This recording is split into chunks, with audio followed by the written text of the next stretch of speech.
காலநிலை மாற்றத்தால் இந்தியாவின் கோழிகளின் முட்டை அளவு சிறியதாகிக் கொண்டே வருகிறது. இதுகுறித்து புதிய தலைமுறை காலநிலை அணி வழங்கும் தொகுப்பை பார்க்கலாம்.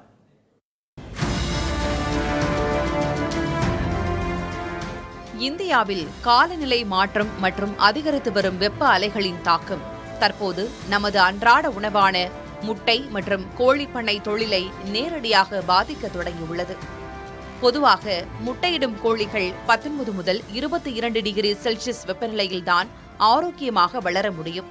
ஆனால் கோடை காலத்தில் வெப்பநிலை இந்த எல்லையை தாண்டும் போது கோழிகள் கடுமையான வெப்ப அழுத்தத்துக்கு உள்ளாகின்றன. மனிதர்களைப் போல கோழிகளுக்கு வியர்க்காது என்பதால் அவை வேகமாக மூச்சு விடுவதன் மூலமே உடலை குளிர்விக்க முயல்கின்றன.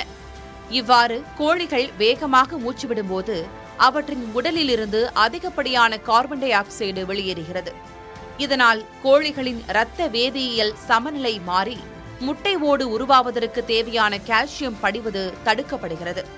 இதன் விளைவாக கோடை காலத்தில் முட்டைகளின் ஓடுகள் மிகவும் மெலிதாகவும் எளிதில் உடையக்கூடியதாகவும் மாறுகின்றன. மேலும் முட்டைகளின் அளவும் சிறுத்து அவற்றின் தரமும் குறைந்து வருகிறது.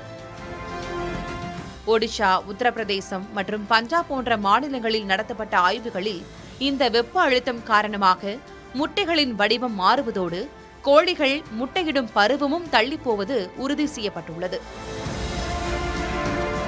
இந்தியாவின் மொத்த உள்நாட்டு உற்பத்தியில் சுமார் 1 விழுக்காடு பங்களிக்கும் இந்த அதிவேக வளர்ச்சி கொண்ட கோழிப்பண்ணை தொழில் காலநிலை மாற்றத்தால் பெரும் பொருளாதார இழப்பை சந்தித்து வருவதோடு நாட்டின் உணவு பாதுகாப்பிற்கும் புதிய சவாலை ஏற்படுத்தியுள்ளது.